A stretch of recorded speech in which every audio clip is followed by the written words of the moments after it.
que la gente piensa que tienes que vivir pobre. Ajá. Si te acercas a Dios, tienes que vivir pobre. Pero vamos a ver qué dice que si eso es un deseo de Dios, ¿será el deseo de Dios que yo sea pobre? ¿Ese será el deseo de Dios? O sea, la voluntad de Dios entonces que sea pobre. No, Dios no quiere que yo viva pobre. Eso no es correcto. ¿Dios quiere que esté enfermo? No, tampoco. Dios quiere lo mejor para nosotros. Eso no está bien. No está bien ubicado eso. Tampoco nos vamos al otro extremo, porque podemos ir hasta el otro extremo. Entonces, si me acerco a Dios, esto me va a ir muy bien, voy a ser rico, eso tampoco está bien. Diciendo por No, ¿por qué? ¿no? Porque, no, y además, ese modo de predicar es un evangelio que se le dice, ¿cómo se dice?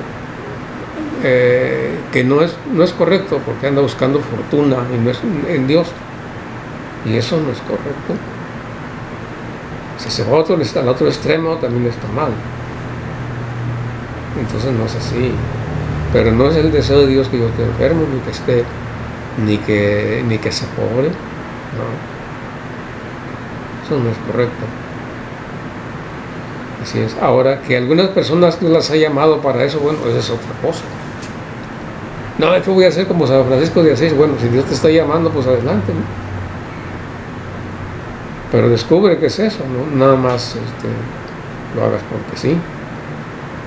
Porque no, a lo mejor ni te lo está pidiendo si tú quieres hacerlo, pues bueno, que tú sabrás. Pero no es lo que Dios quiere. Es muy importante discernir lo que Dios quiere de cada uno de nosotros. Por ejemplo, nosotros que estamos casados tenemos una misión, ya, puesta. Así es, tenemos ya nuestra misión puesta, ¿no? En cierto modo. Entonces, que es educar a los hijos y formar una familia y formarla bien. Ese es uno de los objetivos de nosotros. Así que no vamos a decir, bueno, como Dios me está llamando, voy a dejar a mi esposa. El Evangelio dice que hay que dejar padre, madre, hijos, pero están haciendo una interpretación de la Biblia que no es correcta. Errónea. Pues sí. Así es. Entonces vamos a ver hoy la Eucaristía. Es lo que vimos. Sobre qué es la comunión. ¿Sí empezamos o esperamos que venga? ¿Sí? Ok, vamos a empezar pues. En nombre del Padre, del Hijo y del Espíritu Santo. Amén. Te damos gracias, Padre Dios, por concedernos este momento de estar en oración, este momento que vamos a hablar contigo. Te pedimos que nos mandes el Espíritu Santo sobre nosotros para que nos ayude en lo que vamos ahora a estudiar, en lo que vamos a aprender de Jesús. Ven, Espíritu Santo. Ven, Espíritu Santo. Ven, Espíritu Santo.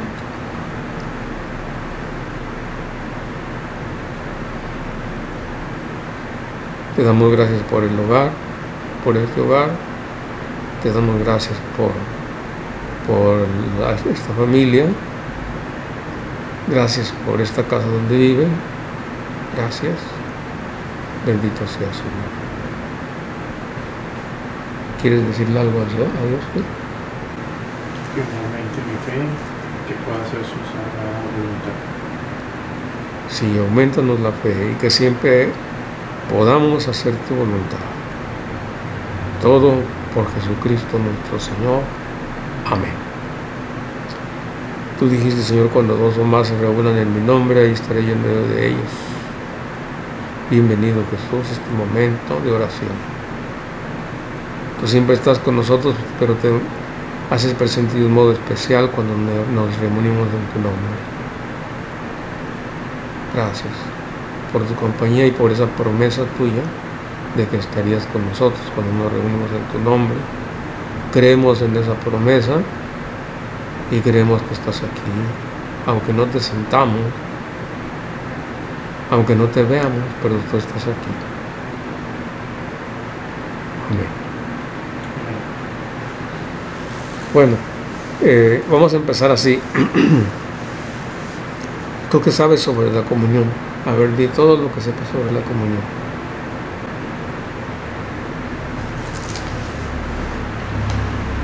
Pues realmente está Dios, Ajá, Jesucristo, cuerpo, alma y divinidad, ajá, y que Él siempre va a estar con nosotros en los mismos tiempos y nos da esa dicha de poder recibir si estás en casa. Y eso te ayuda para evitar tus debilidades, te hace más fuerte. ajá, así es. ¿Alguna otra cosa? Que tal vez nosotros no sabemos, no valoramos realmente. Sí, si puedes hablar un poquito más fuerte. Nosotros no valoramos realmente. A veces cometemos el error de comulgar Sin valorar. conscientemente, sin valorar, y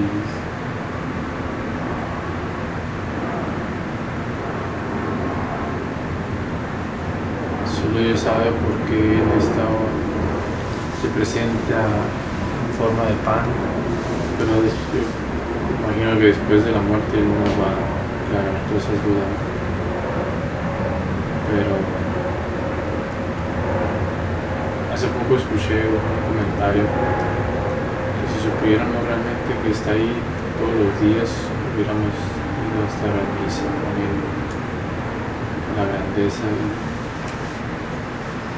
Y no porque Él se vaya a hacer más Dios, sino nosotros nos ocupamos de Él. Ujú. Estamos mal enfocados en eso.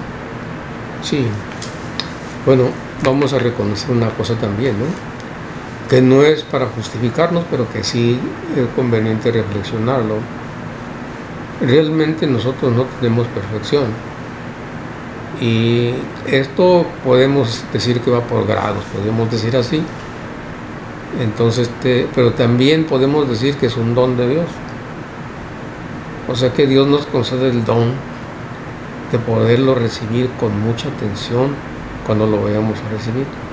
Es un don y hay que pedirle a Dios que nos dé ese don de hacerlo así. Entonces, porque ciertamente que nosotros debemos poner todo lo que está de nuestra parte, así es. Pero también la información del estudio también nos va a ayudar mucho. Nos va a ayudar mucho para tomar conciencia más profunda sobre la comunión. Así es, entonces esto nos ayuda también.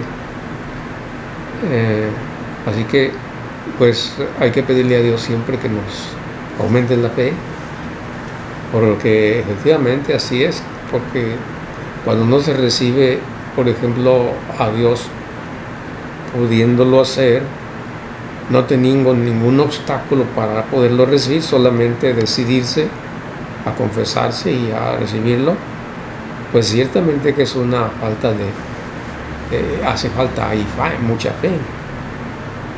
Así es, hace falta mucha fe ahí. Ya el que tiene un poquito más de fe y que lo recibe cada 8 días, bueno, qué bien. Ya vamos bien, ya vamos mejorando. Así es. Pues ya con eso comenzamos, ¿no? Es ahí donde dice el Evangelio que yo los invito a un banquete y no vienen. Y no vienen, así es. Y también gente que viene y no están preparadas con la etiqueta que eso es cuando no estás en gracia. Pues hay varias cosas. Una de ellas... ¿Se puede interpretar de esa forma? Yo diría que la principal es esta. Dios viene, nos habla, nos invita a un banquete del reino. Sí, yo ya le di el tema del reino, ¿se acuerdan? ¿Algo así? Bueno, Dios nos invita al banquete del reino.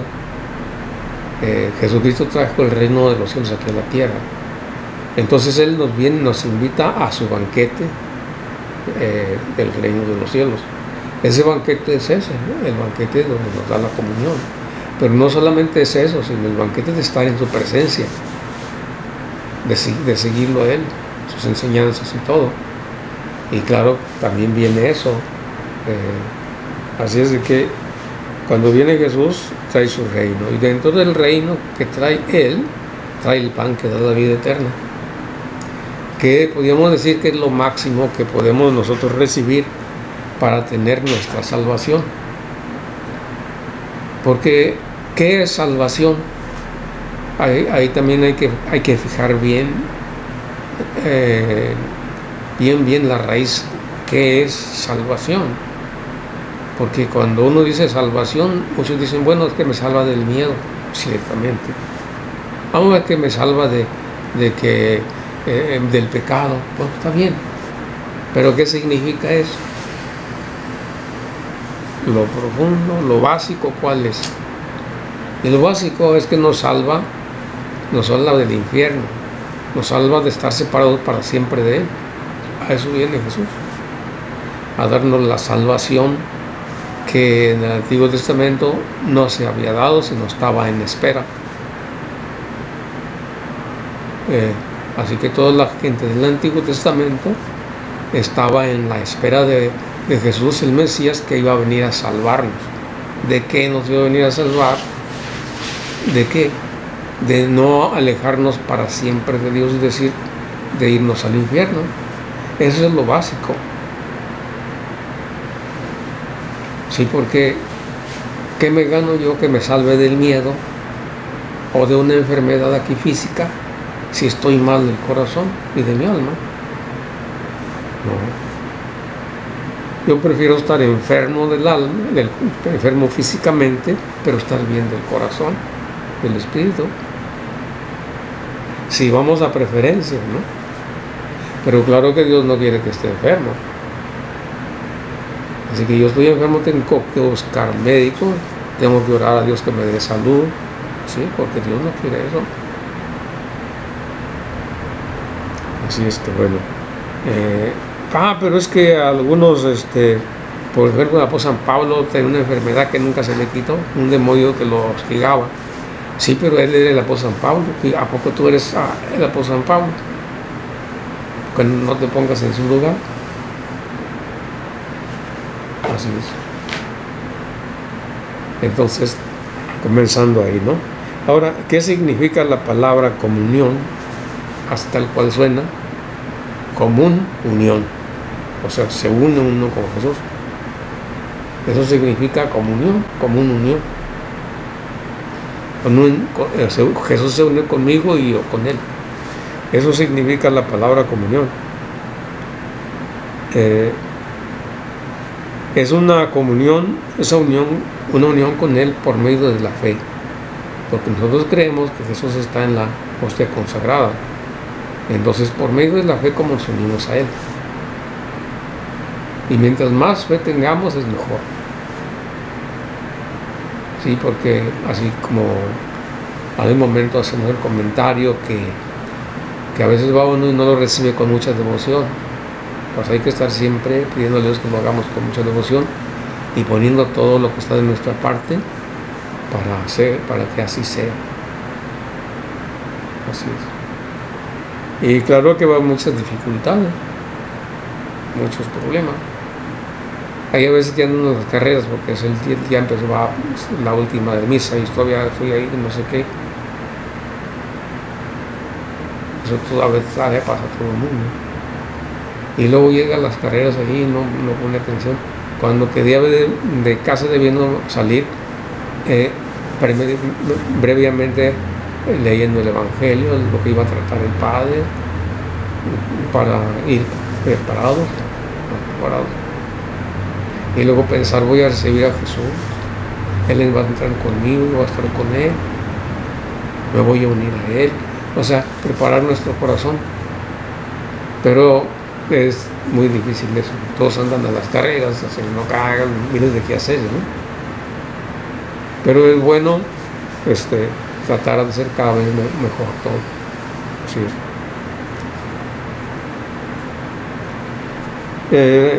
Así que vamos a ver Juan 6, 47, 50. ¿Qué nos dice Jesús ahí sobre la comunión? En verdad les digo, el que cree tiene vida eterna. Ahí está. Ahí vemos una promesa de Jesús. Una promesa, eso lo promete Él. El que cree tiene vida eterna. El que cree en qué. Ahí vamos a continuar. Yo soy el pan de vida. Que Él es el pan de vida. Sus antepasados comieron el maná en el desierto, pero murieron. Sí. Aquí tienen el pan que baja del cielo, para que lo coman y ya no mueran. Ajá. Vamos a entender esa parte de ahí. Yo soy el pan vivo que ha bajado del cielo, el que coma este pan vivirá para siempre. Ajá. El pan que yo daré es mi carne y yo daré para la vida del mundo. Ajá, así está, bueno. Vamos a reflexionar esto, a pensar esto. Dice así: vuestros padres comieron el maná en el desierto y murieron. ¿Sí se acuerdan de esa parte o no? Sí. Del Antiguo Testamento. Sí. Jesús aclara ahí que ese pan no daba vida eterna. Aclara que ese pan era nada más para vivir aquí, un pan físico, que allí los judíos pensaban que era pan del cielo, pero no, dice Jesús, dice que sus padres comieron el maná del desierto y murieron. ¿Qué quiere decir que murieron? Que no se iban con Dios, se iban al lugar de los muertos. ¿Se acuerdan de esa parte de la Biblia que les expliqué? ¿A dónde se iba la gente que moría en el Antiguo Testamento? Al lugar de los muertos. No podían entrar al cielo. Por eso viene Jesucristo y nos trae ese pan que nos da la vida eterna. Por eso dice, para quien lo coma, no muera. Ya no muera. Entonces, ¿cómo explicar esto? Yo no estoy muriendo. ¿Se acuerdan que les dije yo qué quiere decir? ¿Que hay varios tipos de muerte o no? ¿Se acuerdan? Ya no. Ok. En la Biblia la muerte tiene varios sentidos. ¿Okay? Muerte, el primer sentido de la palabra muerte es alejamiento de Dios. No es que muera la persona físicamente, sino se aleja de Dios. Eso quiere decir muerte. En otras palabras, Adán y Eva quedaron muertos porque comieron del aire del árbol prohibido. Quedaron muertos y por lo tanto no pueden entrar al cielo porque quedaron muertos. Se van a morir físicamente y su alma no va a ir al cielo, va a ir al lugar de los muertos. Ese es el primer significado de muerte en la Biblia. Es importante retener esto para entender que cuando nosotros vamos y recibimos el cuerpo y la sangre de Cristo, eso no quiere decir que no se va a morir el cuerpo Lo que quiere decir es que ya tenemos vida eterna de nuestra alma cuando nos morimos. Entonces estamos desnutridos los que no comulgamos. Pues así es. Así es, que nos hace falta el pan de vida eterna. Y de tal manera que, por ejemplo, yo le pido a Dios esto. ¿Y pero por qué? Yo le pido a Dios esto, que el último día de mi vida aquí lo pueda recibir en la comunión. Y es todo. Y a veces cuando he estado muy enfermo, a punto de que ya hasta aquí llegué, porque ha llegado a extremos así, digo, no hay problema, yo recibí a Jesús en la comunión, que estoy listo. Así es. ¿Y por qué no la iglesia o los sacerdotes no somos, o nosotros mismos no inculcamos eso de comulgar? Porque, bueno, yo pienso... Porque también hasta en la Biblia, el catecismo dice, ¿no? Puedes comulgar una vez al año, es lo mínimo. Un católico lo mínimo que debe hacer, lo mínimo es asistir a misa el domingo y comulgar una vez al año, lo mínimo, y confesarse una vez al año. ¿Una vez al año? Así dice. cuando menos ya de perdido, o sea, pues, como dicen uno, de panzazo. Pero ¿por qué tanto? Así lo dice. ¿Quién? ¿La Biblia dice? No, La Biblia no. La catecismo. Es el catecismo de la Iglesia Católica. Una persona que es católica, lo mínimo que debe hacer es eso. Pues una vez al año que comulgue En ya... Pascua, sí. ¿Eh? En Pascua. Pero no quiere decir por eso, pues va a estar bien débil en la fe. O sea, quien quiere vivir así, pues sabe. Y a veces ni hacen eso tampoco. A veces ni eso hacen. Y a ver, por eso es que a veces ha venido la Virgen y se aparece y exhorta a todos a que, por ejemplo, la que dice que hay que hacer los primeros viernes de cada mes, ¿se acuerdan? Para que la gente se anime. Por eso la Virgen viene, se aparece y ayuda a la gente en la fe. Sí. Así es. Ahora, ¿por qué no lo dicen con más fervor? Hay que pedirle a Dios por ello, porque ciertamente que eso no está bien. Se debe promover esto. Pero a veces sucede que ni del infierno hablan tampoco. ¿El infierno tampoco no habla? Casi no. Yo no sé si aquí, pero yo, al menos allá, no veo eso. Somos muy blandos. Pues yo creo que, y claro, no todos son así, ¿verdad? Pero uno que tiene conciencia y que agarra una conciencia, va uno agarrando conciencia y leyendo la Biblia, pues uno tiene que preocuparse por eso y donde se mueve uno, promoverlo, primeramente en la familia. Algo que, por ejemplo, el otro día yo estaba pidiendo a Dios Estamos desnutridos, ¿no?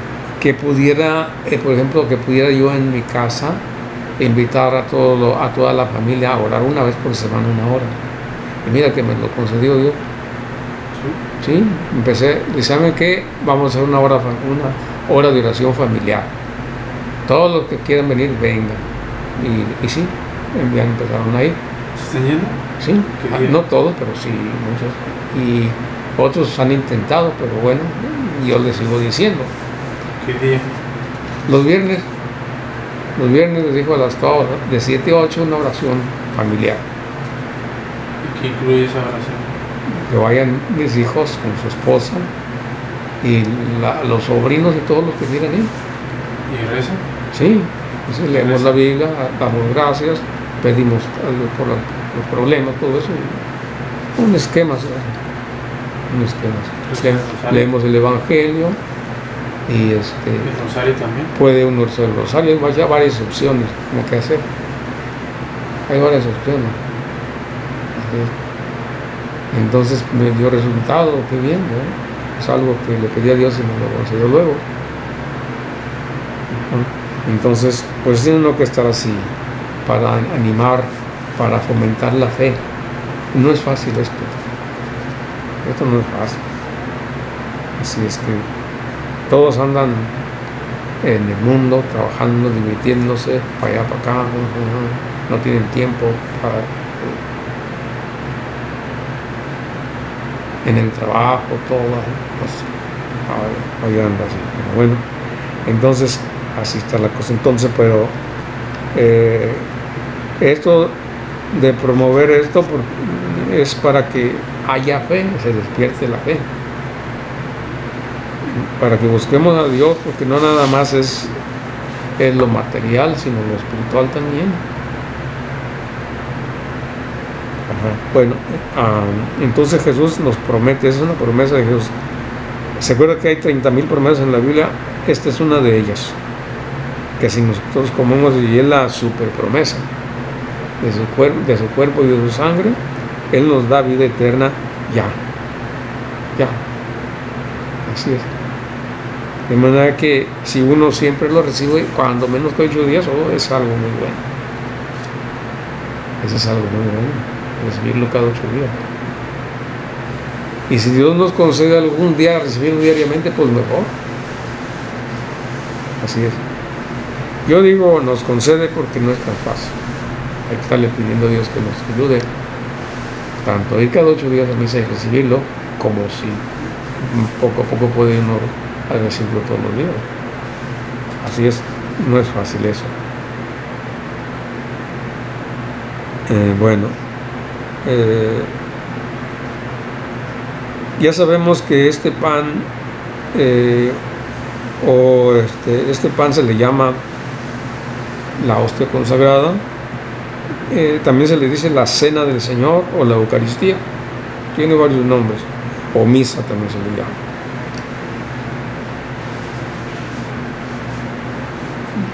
¿En qué momento se convierte el pan en el cuerpo y la sangre de Cristo? A la hora de la consagración, cuando tocan la campanita. ¿Pero en qué momento? Cuando el sacerdote dice, ¿esa es mi carne? Cuando se pronuncian las palabras que dijo Jesús. ¿Esa es mi carne? Ahí en ese momento. Dice, porque estando a la mesa dijo esto. En ese momento en ese momento cuando dice, esta es mi carne. Sí, porque luego pone las manos así, para que con el poder del Espíritu Santo se convierta en el cuerpo y la sangre de Cristo. O sea que eso es por el poder del Espíritu Santo que se convierte en el cuerpo y la sangre de Cristo, por el poder del Espíritu Santo. ¿Y por qué yo cuando estaba más chico me acuerdo que se hincaba 2 veces en el transcurso de la misa? Ajá. ¿Y ahora nomás una? ¿A qué hora y a qué hora? ¿En qué momento? Pues cuando la que siempre hincan es cuando este es mi cuerpo, este es mi sangre. Ajá. Y luego ya cuando falta poco para comulgar. Cuando lo reciben, este es el Cordero de Dios. Lo levantan. Ahí antes yo me acuerdo. Este es el Cordero de Dios que quita el pecado del mundo, dice el Padre, ¿no? Sí. Y antes yo me acuerdo que se hincaba 2 veces en la misa. Ajá. Y ya no. Yo no me acuerdo ahorita de eso. No me acuerdo de eso. Sí, yo me acuerdo. Pero el bueno es que hay sacerdotes que son muy, ¿cómo podría decir? Muy devotos, muy fervorosos. En ese sentido, hay otros que no, yo veo eso. Otros no. Así es. Entonces, así está el asunto.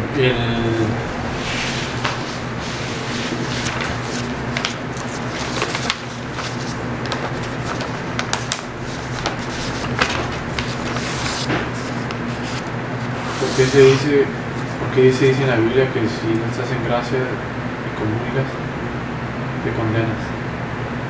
Bueno, cuando uno no está consciente de lo que va uno a recibir, que dice loco San Pablo, entonces no recibe uno a Jesús. Si no está uno consciente de lo que va a recibir, no puede uno recibirlo.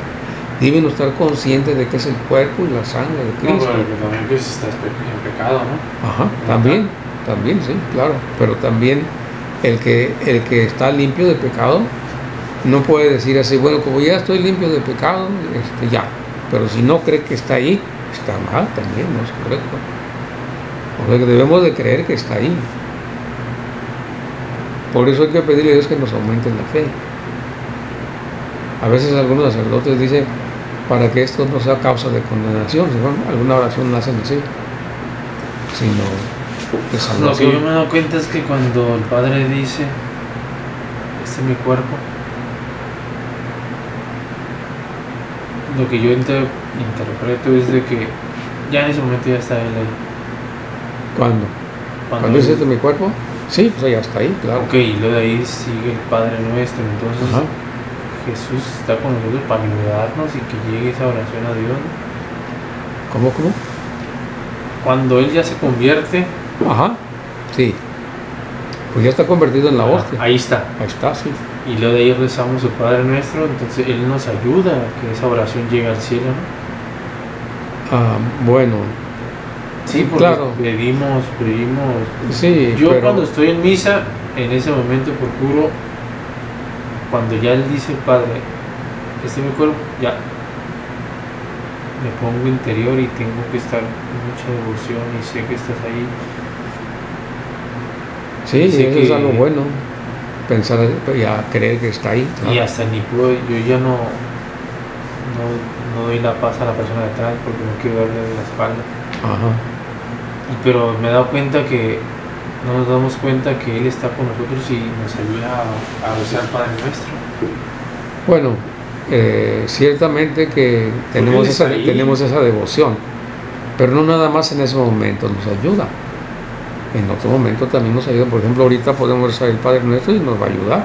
El Espíritu Santo nos ayuda a rezar el Padre Nuestro también. No precisamente en ese momento. O sea, si alguna persona lo hace, pero está en cuerpo. por eso, pero si una persona lo hace en ese momento, con esa devoción, pues está bonito, eso está bien. Está muy bonito eso. Pero Él está en cuerpo. Sí, así es. Y si lo recibe uno ya está dentro de nosotros, mejor todavía. Sí, sí. Así es, ya está dentro de nosotros, y con esa conciencia de que está dentro de nosotros, pues la oración debe salir de acuerdo con eso también. Así es. Pero normalmente casi todos nosotros somos distraídos. Yo soy bien distraído. Yo no tengo mucha atención así a veces. No todo el tiempo, no es de todo el tiempo, pero a veces soy muy distraído. Así es. Más aparte el enemigo está ahí también para estar perturbando.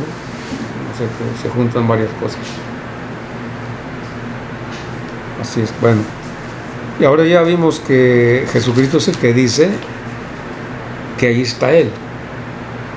Sí. O sea, ¿quién es el que dice que ahí está el pan de vida eterna? Jesucristo. El pan que nos da la vida eterna, ahí está. Y para que ya no muramos. Se nos quita con eso la muerte. ¿Cuál muerte? Pues la muerte que había anteriormente. La muerte del alma. La muerte del alma, así es. Podemos decir la muerte del alma en cierto modo, pero realmente el alma no muere, ¿no? Más bien es la separación de Dios. Así es. Por eso, muerte es separación de Dios. ¿Nos viene a salvar de qué? De separarnos de Él. Nos vuelve, nos acerca ya a Dios, ya nos unimos a Dios. Sí. Entonces, todo el Antiguo Testamento estaba en estado de muerte. Eso lo dice Romanos 5:12, vamos a ver qué dice ahí, ¿verdad? Romanos 5:12.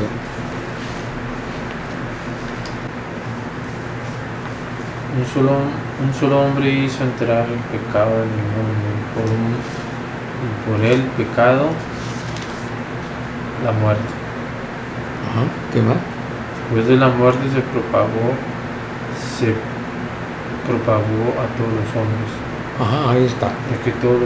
Ya que todos pecaron. Ok. ¿Que si se entiende así ya? ¿Por qué están muertos todos los del Antiguo Testamento?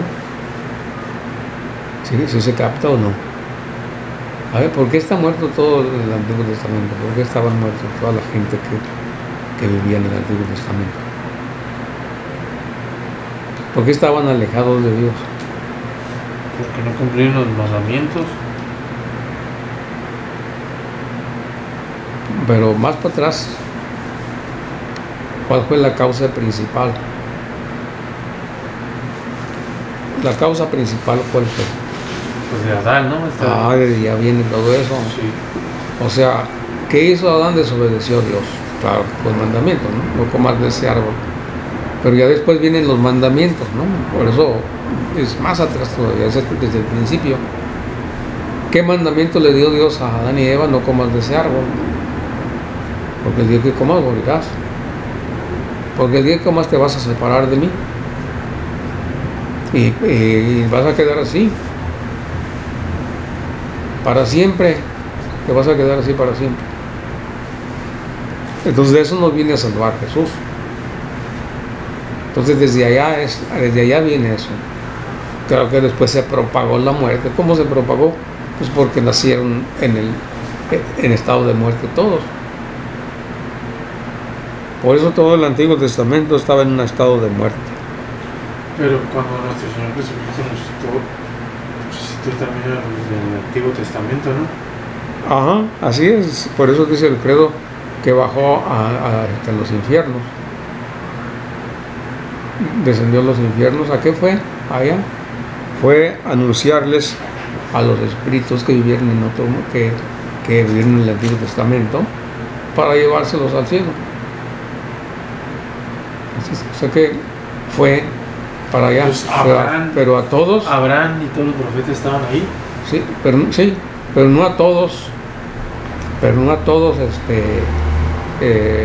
tenían el mismo lugar, claro, o el mismo lugar espiritual, ¿no? O sea, los que no se esforzaron en vivir en el Antiguo Testamento, esos no, sí estaban en el lugar de los muertos, pero no igual. Se le dice, es que los profetas del Antiguo Testamento estaban en un estado, como podíamos decir, podía decirse en un lugar especial, de tal manera que, por ejemplo, toda la gente que se moría se iba al seno de Abraham, porque no era el cielo, era el seno de Abraham, y ya había ahí un descanso. No era igual que el infierno, así es, pero no era el cielo, era el seno de Abraham. No sé si eso respondió. ¿Quieres la cita bíblica? Sí. No, está bien. Ah, ok. Si no, te la doy ahorita. Ok. Entonces, entonces estaban en el seno de Abraham. Eso todo ya está bien. ¿Ya quedó bien? Claro. Ok. Entonces, ¿de qué muerte se estaba hablando ahorita? Muerte de separación de Dios. Es muy importante grabarnos esto, porque acuérdense que en Hebreos 5:12 dice que nosotros debemos ser maestros y debemos enseñar a otros. O sea que uno aprende la doctrina de Jesucristo para después transmitirla, no de quedarnos con ella. Así es. Porque lo que quiere Jesús es que todos seamos discípulos de Él y aprendamos de Él, para después nosotros hacer que otros sean discípulos de Jesús. Así que bueno, entonces estamos distinguiendo entonces varios tipos de muerte, ¿verdad? Sí. Ok. La muerte física y la separación de Dios. Así es. Bueno, ok. En eso ya hay una cita bíblica, pero esa no la vamos a ver, que ya se captó eso.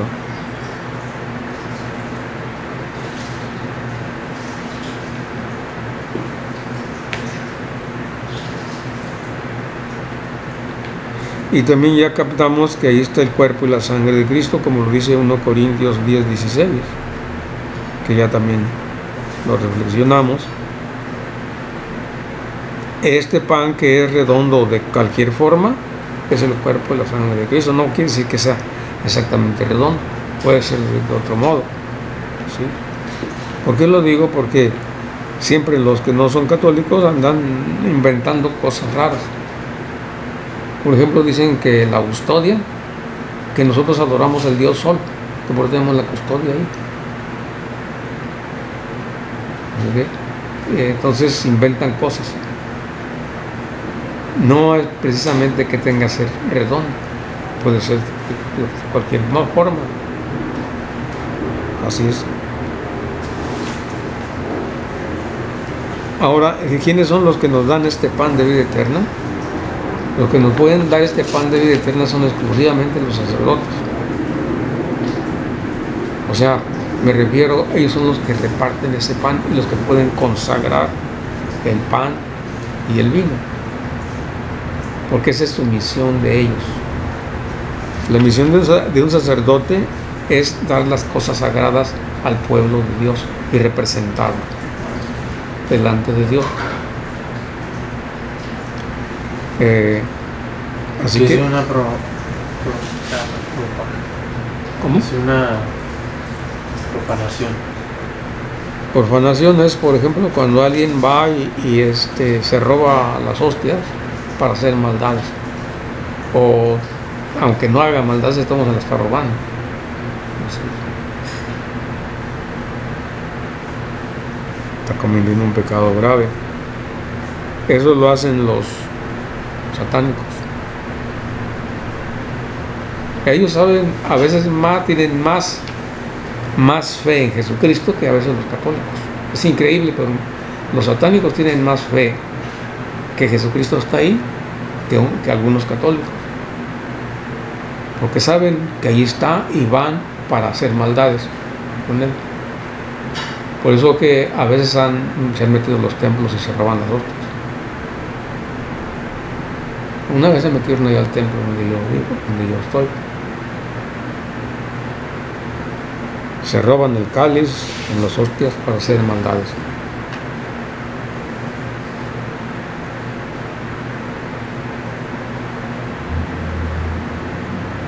Así que los sacerdotes son los que pueden hacer esto, solamente ellos.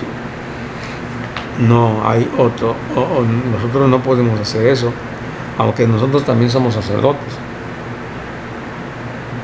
Es que en el pueblo de Dios hay, en el Nuevo Testamento hay 3 tipos de sacerdotes. Sacerdote común, que somos nosotros por el bautismo. Sacerdote ministerial, que es el sacerdote, los sacerdotes que celebran la misa. Y el sumo y eterno sacerdote, que es Jesucristo. Son 3. Entonces Jesucristo, que es el sumo y eterno sacerdote, ordenó, es decir, consagró y les dio la orden a sus apóstoles, no todo el pueblo, sino a sus apóstoles, para hacer eso. ¿Dónde está eso? En Lucas 22:19. Ahí está. Vamos a ver qué hizo, que ya lo escuchamos varias veces en misa. Sí. Vamos a leerlo. Lucas 22:19. ¿Qué dice? Entonces los sacerdotes, o sea, los representantes de los apóstoles, ¿Lucas qué? son los que hacen eso. Lucas 22:19. Después tomó el pan Ajá. y dando gracias. Ahí es el momento cuando se consagra. Cuando se consagra, pero ahorita vamos a poner atención en que Jesús le está Y ordenando se a los les dio apóstoles. diciendo: este es mi cuerpo. Ahí cuando dice ahí es, ya se convierte en nuestro Señor. Ay, cuando está pronunciando esas palabras y cuando ponen las manos Después también. tomó. Diciendo esas palabras, luego el sacerdote pone las manos así, dice, para que con el poder del Espíritu Santo se convierte Este en es mi el cuerpo y la cuerpo sangre. que de es Cristo. entregado por ustedes.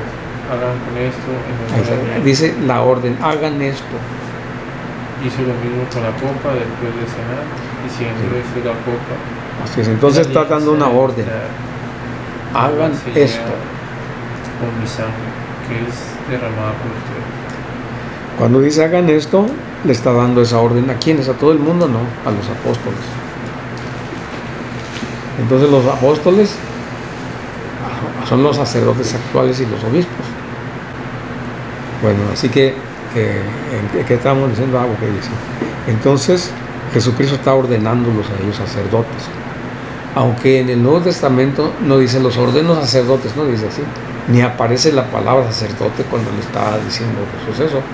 Pero la misión del sacerdote es hacer un sacrificio. Cuando Jesús está diciendo esto, está haciendo, le dice ahí, este es el sacrificio de la nueva alianza. No me acuerdo si les di el tema de la nueva alianza, no, ¿verdad?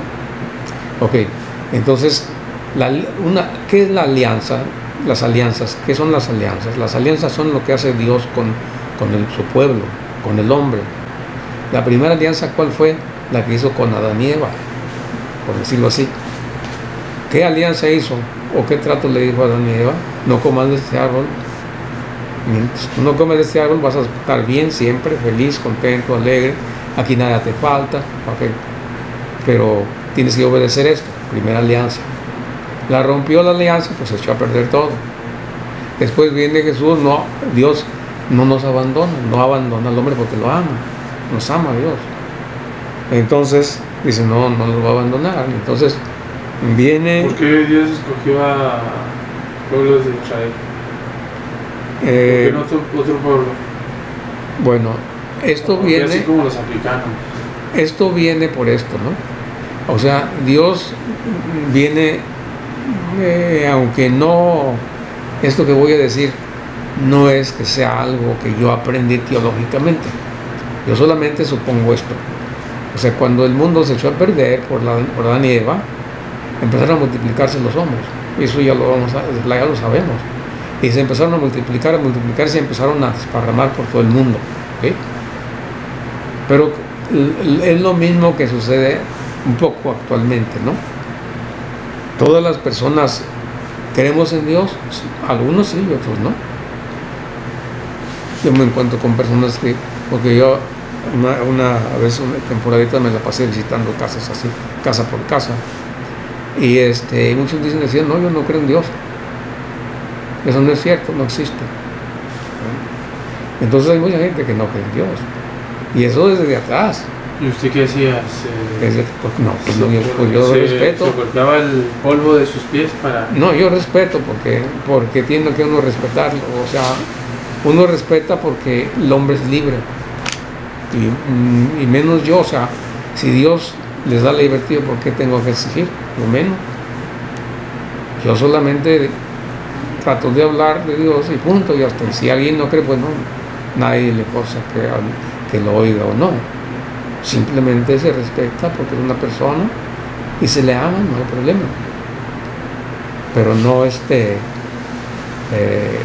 porque ya saben que la cosa está así, es un ambiente así. E imaginémonos al principio que se fue extendiendo la gente por todas partes, ¿no? Ya no ven a Dios, ya no oyen su voz, ya el pueblo, cada quien fue por todas partes, así. Es muy difícil orar, la oración cuesta trabajo. Buscar a Dios es trabajoso, es difícil, ya no es como antes, que se comunicaba uno con Dios, así. Entonces, el pueblo se fue... ¿Los musulmanes oran cuántos al día? No sé. Creo que 3 veces. Entonces, sí, se fue perdiendo eso. Entonces la fe se fue debilitando, ¿no? Pero hubo unas ciertas personas que no. Entonces la pregunta fue esta, ¿no? Que por qué no escogió otro pueblo. Bueno, yo sé que Dios escogió un pueblo que más o menos estuviera siguiéndolo él. ¿Sí? ¿Siguiendo qué?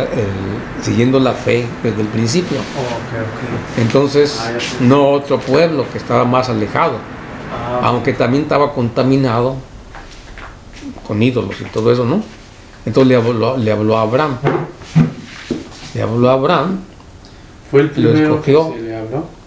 No, bueno, más atrás a Noé también. Pero ¿Quién fue primero? Adán y Eva. Primero fue Adán y Eva, ¿no? ¿Y luego de ahí? Y luego de ahí me parece que fue Noé. Entonces así fue. Tuvo otra alianza con Noé cuando se destruyó todo el mundo y se llevó todo. ¿Eran hijos de? Ajá.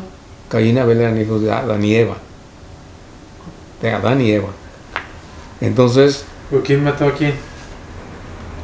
Caín mató a Abel. Caín mató a Abel. Así es. Entonces, Caín nada más tuvo 2 hijos, Adán y Eva. No, tuvieron más después. Ok. Sí. Pero de Caín, ¿hay una religión de ahí? Que yo sepa, no. No, o sea, lo que pasa es que a veces se dice... Caín fue el malo. Así es. Caín fue el malo, sí. Que le habla a Dios, ¿no? Sí, en ese tiempo todavía le hablaba a Dios. Todavía les hablaba. También hubo época de unos gigantes, ¿no? ¿Dónde fue eso? Sí, dice que eso también. Se habla ahí en la Biblia de eso, sí. Así es. Vamos a enfocarnos otra vez en la pregunta. La pregunta fue que por qué no escogió a ese pueblo. Bueno, la respuesta es que lo escogió por eso, ¿no? Y luego que sí hubo más alianzas. Cuando el diluvio se terminó toda la humanidad, entonces Noé baja con su familia y hace un pacto con él. Después rompen otra vez ese pacto y así va la cosa. Pero el pacto principal fue el de Abraham. Por eso hoy todos decimos hasta nosotros decimos que nuestro padre en la fe es Abraham, y los judíos también, y los musulmanes creo que también. Así es. Bueno, entonces hizo Dios un pacto con Abraham, una alianza con Abraham, y esa alianza después se volvió a romper y así sucesivamente, pero vive el pueblo en luchas, abandonan a Dios, se convierten, vuelven otra vez a obedecer a Dios y así va todo, ¿no? Entonces cuando está nuestro Señor Jesucristo en vida, y en el momento que suben al monte y llegó un resplandor fuerte y ven que estaba nuestro Señor Jesucristo con Abraham. Moisés. Con Moisés. Elías y Moisés, me parece que así es, sí. ¿Por qué ¿Y cómo se dieron cuenta ellos que eran ellos? Moisés y Elías, creo. Ajá. Así es. No, ¿Cómo se interpreta? ¿Cómo se dieron cuenta? ¿Cómo se interpreta no sé. ese pasaje de la Biblia? Ok, o sea que me parece que representa a los profetas y a las leyes, ¿no? Los mandamientos de Moisés. Ajá, los mandamientos de Moisés, sí. Y los profetas. Por eso. Y además, pues los apóstoles, eso lo ven los apóstoles para que ellos se reafirmen en la fe que sí es Jesús. Que sí es. Porque ellos, al igual que nosotros, también vacilamos en la fe. Aunque verían a Jesús hacer milagros y todo, pero no tenían su fe suficiente. Hasta el final, todavía después que resucitó, todavía dudaban. Ahí dice el Evangelio, que algunos todavía dudaban. Porque el hombre así es, siempre duda. Así es. Nosotros tenemos que siempre pedirle a Dios que nos aumente la fe. Los apóstoles le dijeron, aumentanos la fe, pues nosotros también. Así es. Entonces, para terminar con aquello, Dios le hizo una alianza con Abraham de que de su descendencia iba a ser un pueblo numeroso como las arenas del mar, y también le hace la promesa que con el tiempo no nada más el pueblo judío va a ser pueblo de Dios, sino el pueblo no judío también. ¿Okay? Es decir, no solamente la descendencia de Abraham, en otras palabras, sino la descendencia de todos los demás pueblos que no eran de la descendencia de Abraham. Y dentro del pueblo somos nosotros, que somos nosotros somos de los paganos, podemos decir, venimos de los paganos. Y no dice la Biblia si existe otra tierra, otra humanidad. Ahí sí no dice ahí. En una parte de la Biblia dice que hay otro mundo. Lo que sí dice es que ahí está el universo. Si hay, pues que bueno, uno no sabe, eso no sabe uno. ¿Qué puede ver? Pues puede ver, pero ahí no dice nada de eso. ¿Tú puede existir extraterrestres? Puede ser, no creo, no pienso que no creo que sea eso, ¿no? Porque nunca la Biblia dice eso. Son suposiciones que hacen, ¿no? Que siempre, durante muchos años, tiempo se dice eso, pero nunca se ha comprobado a ciencia cierta, ¿no? Algunos inventan esas cosas para la gente que está entretenida en eso, que se entretiene pensando en esas cosas. Por eso es que Jesucristo dice, yo soy el camino, la verdad y la vida. O sea que no hay que desviarnos de ahí. Si hay o no hay, eso no me interesa. Sí. Yo le creo a Jesucristo y con él estoy seguro. Y si hay, pues que uno que hay. Y si no hay, pues también, ¿no? Sí. Pues yo sigo el camino de Jesús. Ahí estoy seguro. Así es, entonces ahí está ya eso, ¿no? ¿Por qué lo escogió Jesús? Porque era más o menos de los pueblos que conservaban la fe, aunque tenían contaminación también, pero más o menos conservaban la fe. Así es que bueno. Ok. Entonces el quehacer de todos los sacerdotes es darnos las cosas sagradas. Es representantes de Dios aquí en la tierra. Eso dice 2 Corintios 5:20. Vamos a ver qué dice 2 Corintios 5:20. Nos presentamos pues como embajadores de Cristo, como si Dios mismo les exhortara por nuestra boca. En nombre de Cristo le rogamos, déjense reconciliar con Dios. Ajá. Dios hizo cargar con... Otra vez, desde el principio. Nos presentamos pues como embajadores de Ahí Cristo. está. Son embajadores de Dios, embajadores de Cristo. Los sacerdotes son embajadores.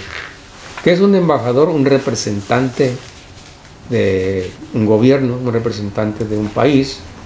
En este caso son representantes de Dios, los sacerdotes. Ellos nos representan delante de Dios. Por eso hacen la oración y hacen así, para que todos se oren, hermanos, nos está representando el sacerdote. Eso no lo tienen las iglesias protestantes. Ellos no tienen ningún representante de Dios aquí en la tierra. Y no pueden, el culto que ofrecen no es un culto agradable a Dios.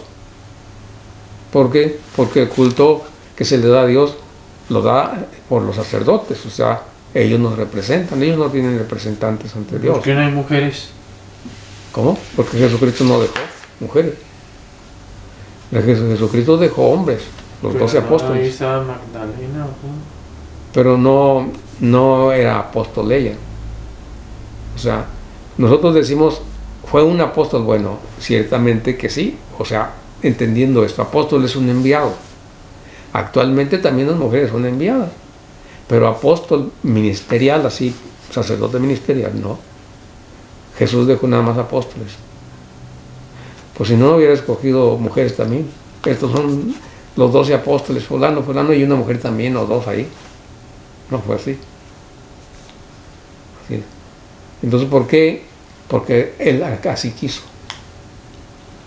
Así quiso que fueran hombres, no mujeres. ¿Cuál es el motivo? Pues quién sabe. No se habla mucho de San José en la Biblia, ¿verdad? No se habla mucho de ello. Así es. Sí se habla, pero no mucho. Así.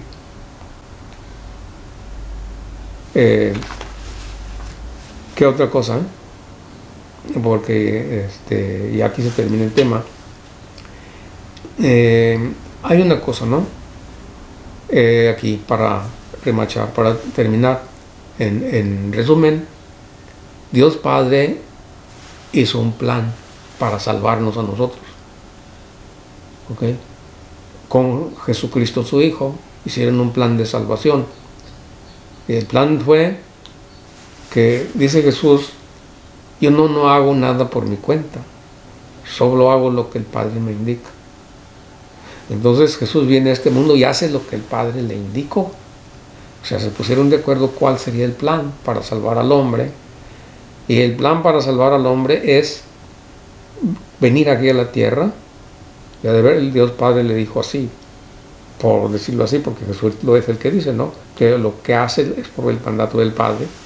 Entonces, Dios Padre le dice, vas a buscar 12 hombres en la tierra, vas a predicar, vas a buscar 12 hombres. A los 3 años te van a crucificar, pero tú para ese tiempo ya preparaste a los 12, porque quiero que salves al hombre. Pero para eso tienes que fundar una congregación, para que cuando tú te vengas conmigo ya quede establecido en el mundo esa congregación.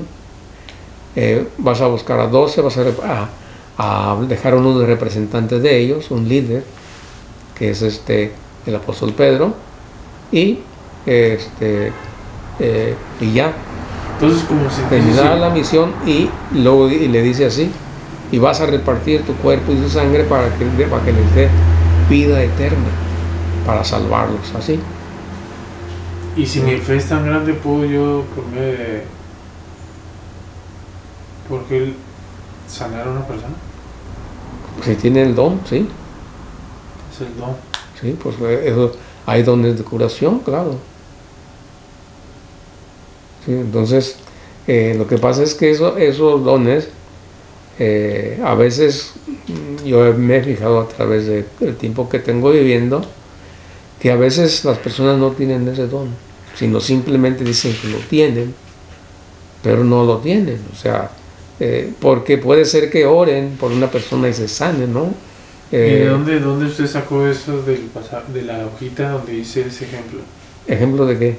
Como si tú entras a tu casa, tienes fe, sabes que hay un botón para encender la luz. Ajá. Y si no le enciendes, pues no tiene ningún beneficio. Así es la fe. Ah, bueno, sí. O sea, la fe sin las obras es estéril, está muerta, así es. ¿Y dónde sacó ese ejemplo? El ejemplo ese simplemente lo saqué de mí, no es un ejemplo que está en la Biblia.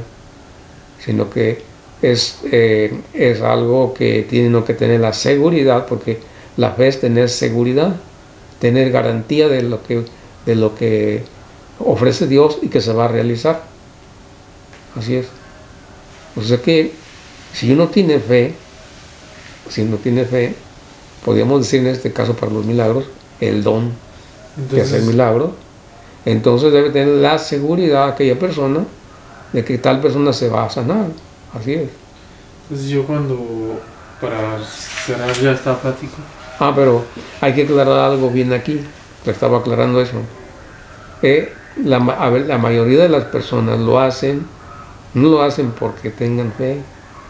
Más bien lo hacen a veces consciente o inconscientemente, porque como que se sienten importantes, se sienten no sé qué. ¿De qué? Por eso, o sea, se sienten como presunción, pues lo hacen por presunción más que por otra cosa. No es que tengan tal don. ¿Sí? ¿De la sanación usted dice? Sí, o sea, no es que tengan tal don, o sea, la persona, o sea que es que tiene uno que tener cuidado en eso. También hay que ver otra cosa, que el diablo también sana, o sea que eso es muy complejo, ¿no? No es tan fácil eso. Sí. Entonces no voy a orar por las personas. Sí, hay que orar por ellas, claro que sí. Pero no estar pensando que yo voy a hacer el milagro porque tengo mucha fe. No. Uno debe hacer una oración sin pensar si tengo o no tengo el don, y no me interesa tenerlo. Es decir, no me interesa tenerlo. Y, o sea, si Dios me lo quiere dar, qué bien, pero no quiero pensar que lo tengo porque me voy a envanecer. Es cierto. Bueno, para terminar con eso, ¿no? De los milagros, así es. Para terminar, yo cuando comulgo, recuerdo el pasaje de la persona que le tocó el manto. Entonces dice, si ella te tocó el manto, yo te voy a recibir. Yo lo escuché de otros santos de que haces una oración a la Virgen María para que seas digno de recibir. Ajá. Y le pides que te ponga enfrente de tu corazón su sagrado corazón para que puedas recibirlo dignamente. Entonces yo repito antes de comulgar eso, para si esa mujer te tocó, sanó, concédeme dignamente a recibirte porque te estoy recibiendo en cuerpo. Sí, y también puede uno pedirle cosas ahí en ese momento. Sí, por si estoy enfermo, le puede que en ese momento me sane. Yo lo hago así, que me sane, ¿no? Yo ofrezco la oración por otras personas también. También, así es. La comunión se puede ofrecer por otras personas, sí. Una oración, por ejemplo, esta oración que estamos haciendo ahorita, podemos también ofrecerla, este momento de oración lo ofrecemos por tal o cual persona.